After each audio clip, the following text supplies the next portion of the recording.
My name is Joe Peroni, and this is the Rise Above Project. And today I want to talk about an inconvenient truth that society has had some difficulty with for about the last 30 years or so. And it's this, that experiencing danger, risk, and uncertainty is a necessary aspect of human development.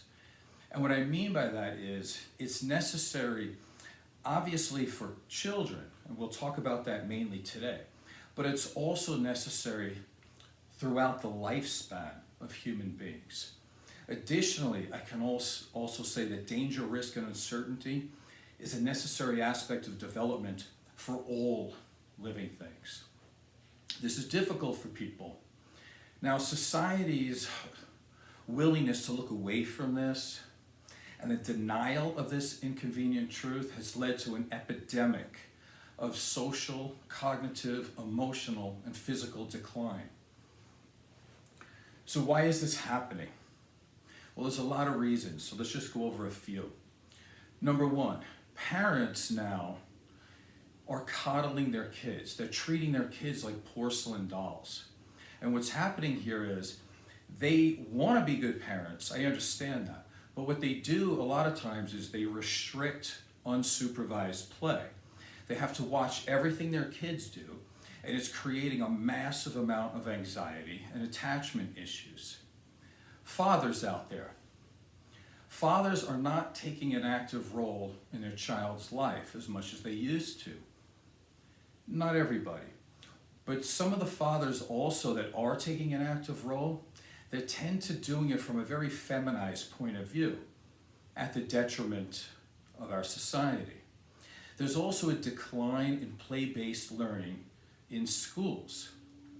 And as well, about 40% of school districts have eliminated recess, which again, recess is the time when kids get to socially connect to their peers. And they're taking it out so kids could spend more time on computers. It's not a good combination. And it's a big if they do have gym class, even small things now, such as picking teams, the kids are not allowed to do that. It used to be that you could have two captains and they will pick teams. They don't do that anymore. Here's the reason. Because if you're not picked early and you're picked as one of the last ones, it might hurt your feelings.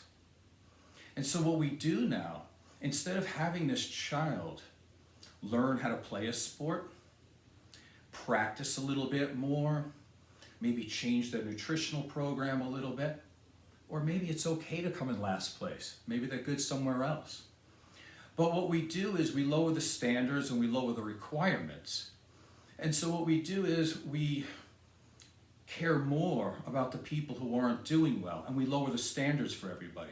But that's not the way the world works. The world doesn't get easier for you. The job is to make people improve more, and we're not doing that. And unfortunately, what we're doing here is, in schools and in life itself, we're teaching narcissism. Now, most people, when they think about narcissism, they think about grandiose narcissism, where somebody has a fractured self-esteem, right? Their self-esteem's not good. But they put out this idealized self about how great they are. Some people can sell that pretty well because they might have some good things about them that people really admire. Well, what if you don't have that? So then we have the opposite. We have fragile or covert, meaning covert, you could use the C letter there to be under the covers. You don't notice that they're narcissists. So what happens here is they still think the world revolves around them, but they do it in a way that they don't try to tell everybody how great they are. They try to tell everybody how pathetic they are and how much pity they need from other people. So what happens is they have this attitude of stop. The world needs to stop for them because it's not going the right way for them. So instead of getting an F when they don't study or something like that, they'll complain, and what happens is that the standards have to go down. So by doing this in every which way, we're teaching fragile or covert narcissism. So what's the result of not allowing kids to be kids? Because again, we could call some of this bullying, but kids do find their peers. They figure out how to make it. right? And it's okay to say Johnny might be great at basketball, but not as good at kickball. And they'll figure this out. And it's not a life-destroying thing. It's actually a very life-affirming thing because people understand the hierarchy and they end up living through it and they end up being able to handle their emotions and feelings. So if we don't allow kids to be kids, what's the result?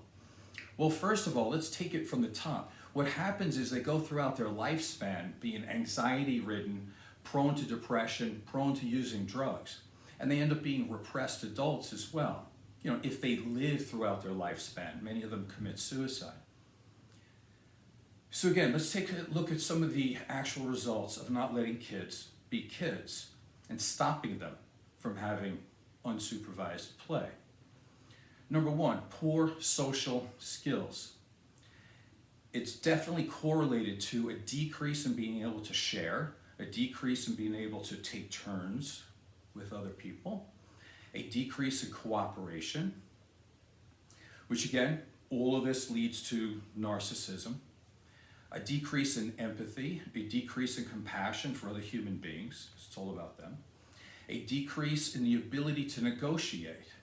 Again, they can't see another person's point of view, and if you can't negotiate throughout life, you're not going to be good at being able to get romantic partners, and you're certainly not going to be good in business. They have difficulty making boundaries, and they have difficulty respecting other people's boundaries. They go through life being awkward, and they have attachment issues and difficulty socially connecting to other people. So right now, you're probably saying, it can't get any worse than that. Just by being able to ask the question, yes, it can get much worse. Let's talk about poor emotional skills, from not being able to experience a level of danger, risk, and uncertainty in their childhood. This is what happens, poor emotional skills.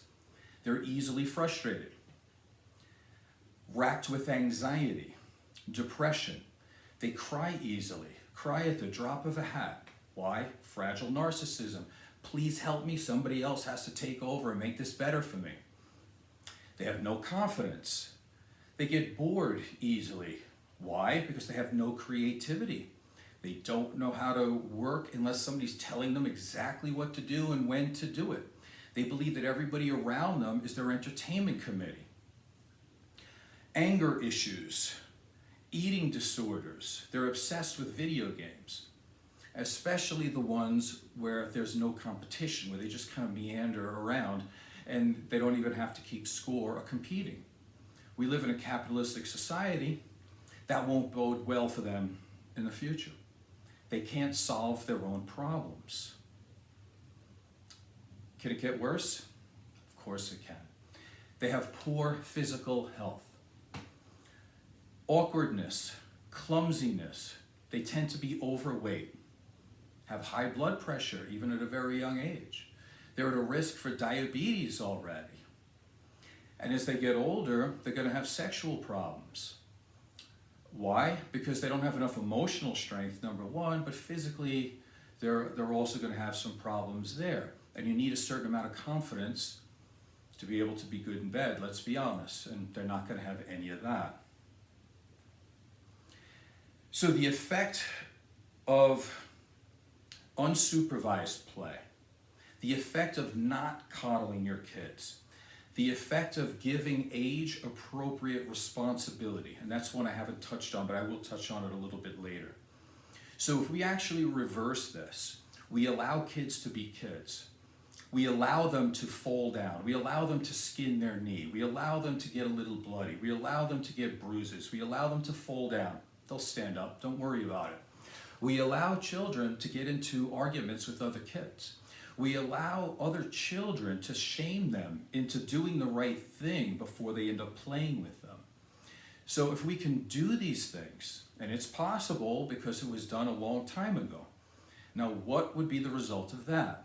Well, there is empirical evidence on it. Let's take a look. Number one, there's an increase in cognitive intelligence. There's an increase in emotional intelligence. There's an increase in physical fitness. There's an increase in happiness. Who wouldn't want that? There's an increase in their confidence. There's an increase in their resilience. believe it or not, an increase in their morality because they don't think about just themselves. They think about doing the right thing to help other people and to be a functioning member of society. It increases their grit, their ability to fail and to keep going and to keep moving on to get better. It increases their ability to persevere through difficult times and overcome adversity.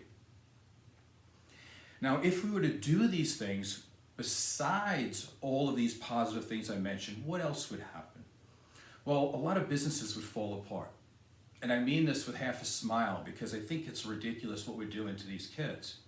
These kids right now, they're going through all these programs. And if we were to let children be children, these programs, for the most part, would go away. There's no need for children to actually have to learn breathing techniques.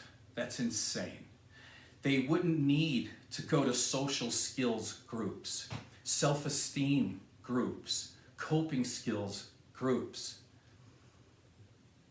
All of these things and more would be handled if kids were allowed to be kids and their parents didn't stand over them every 5 seconds trying to stop them from falling and from hurting themselves. They would learn all of these things.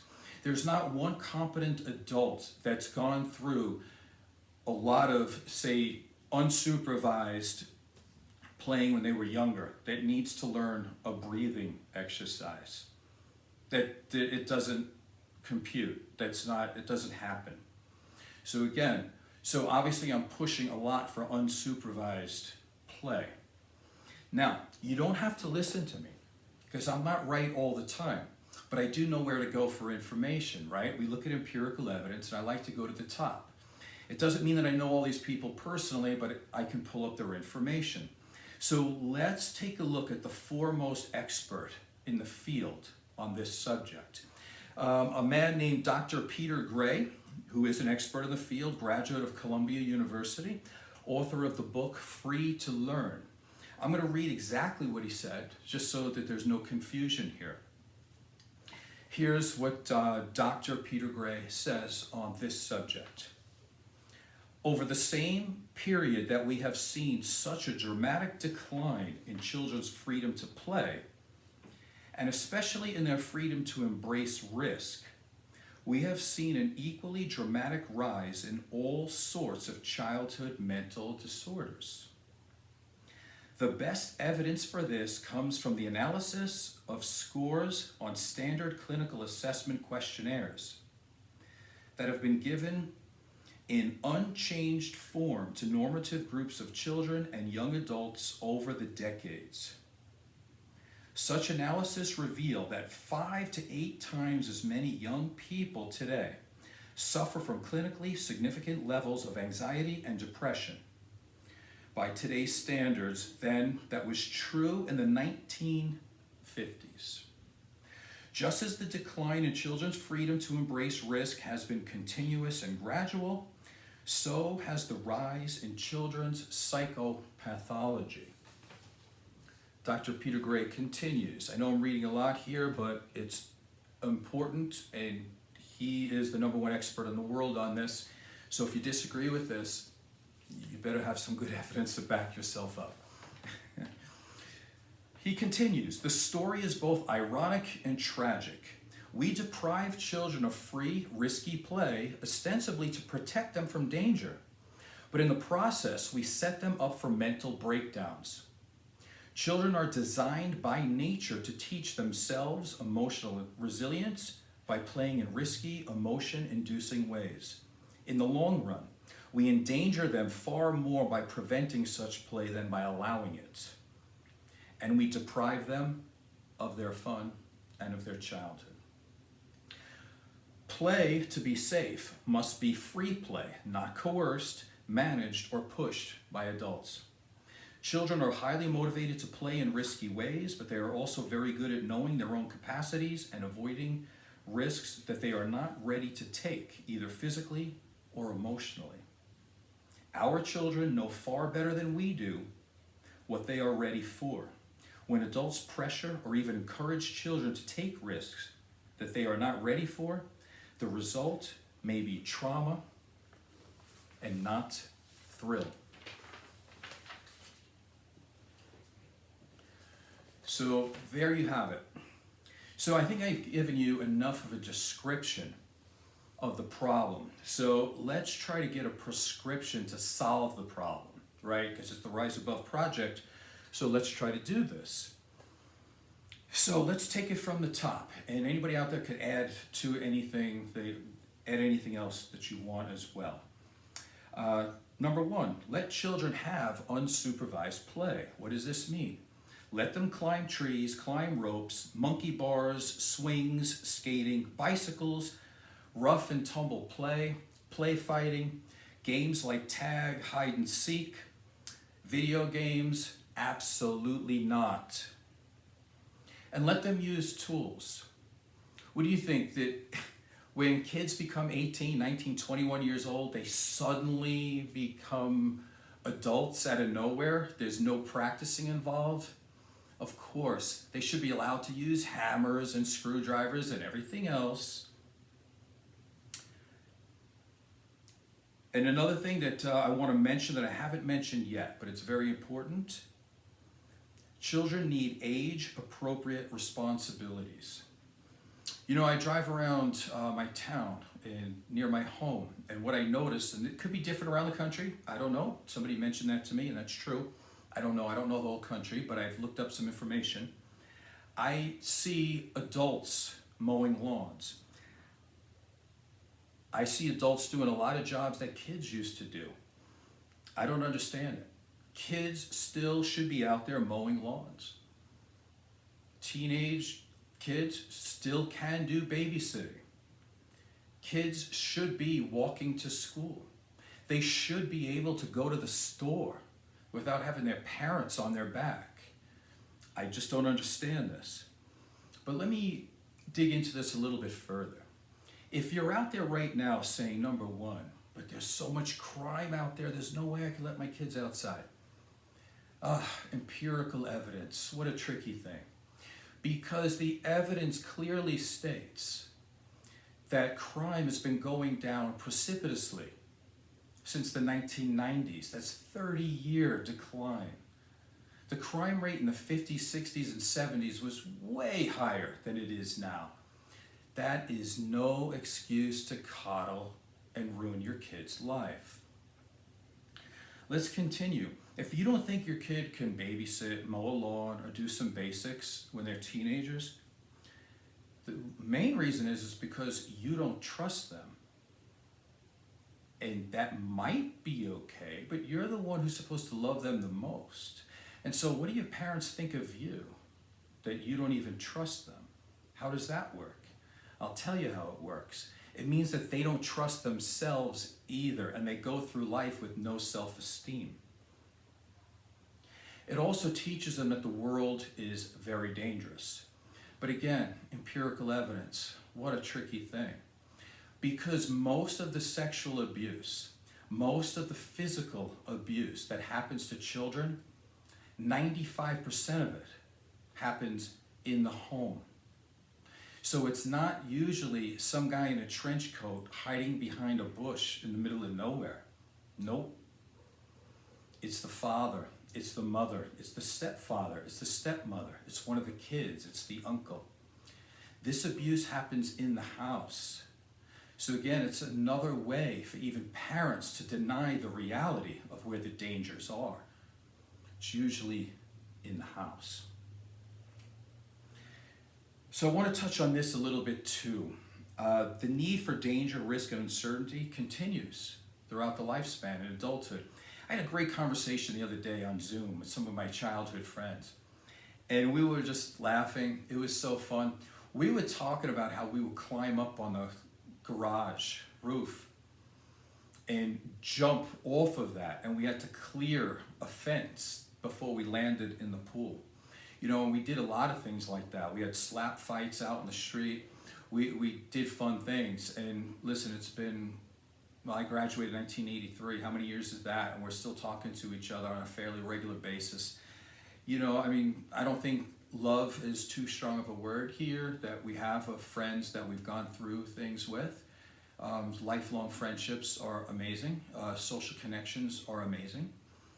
And I think a lot of it has to do with that we've all endured a certain amount of risk and danger and uncertainty in some of the things that we did. And we look back and laugh on it. We've all become very, very strong men, because of it. So the evidence, as anecdotal as well, backs it up. So let's take a look at this need for uncertainty as adults, because is that true? Of course it's true. Look, don't we all love fast cars? Do we like fast motorcycles? A little bit of danger there. Fast boats. Oh, by the way, my friends and I, we would go out too. We were probably not even 15 years old, and we would take the boat out on the lake all day and party. These are normal, basic things that kids did. We would walk to school 2 to 3 miles too. These are things that kids can do. That we had a fairly good amount of self-esteem easily by the time we were 18 years old, no doubt. Let's take a look at more risk. Let's take a look at business people.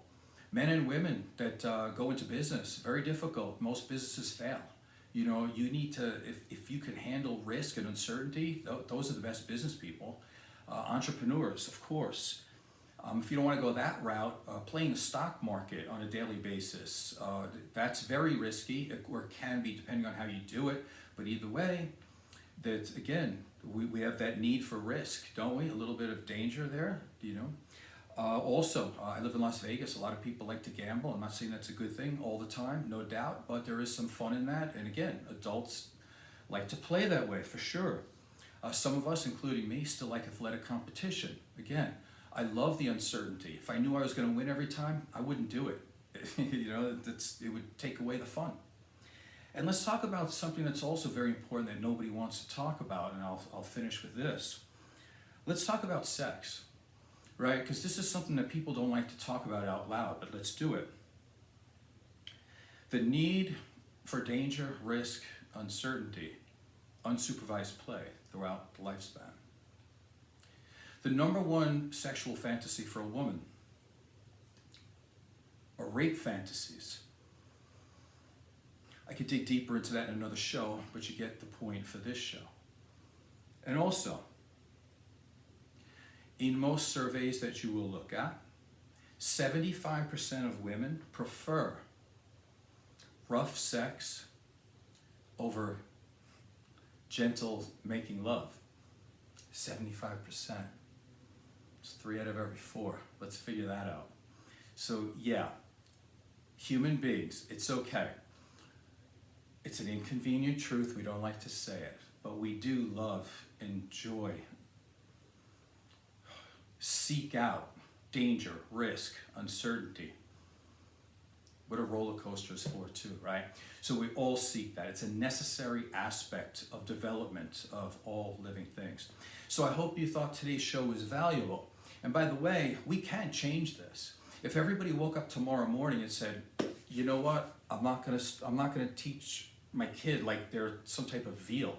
I'm gonna actually teach my child to be a human being, a fully fledged, competent human being with creativity and self-esteem. We can start that tomorrow. If your kid never mowed a lawn, tomorrow's the day, right? Let's start doing something. Send your kid to the store for something. We can start giving our kids appropriate responsibilities and not treating them like they're porcelain dolls. We can start this tomorrow. So if you thought that the show is valuable, I hope you think it's more than just thinking about it. Let's take some action on this and we could start changing the world. That would be a nice thing. My name is Joe Peroni. This is the Rise Above Project, and hopefully you will subscribe and hopefully tell some friends. Thank you.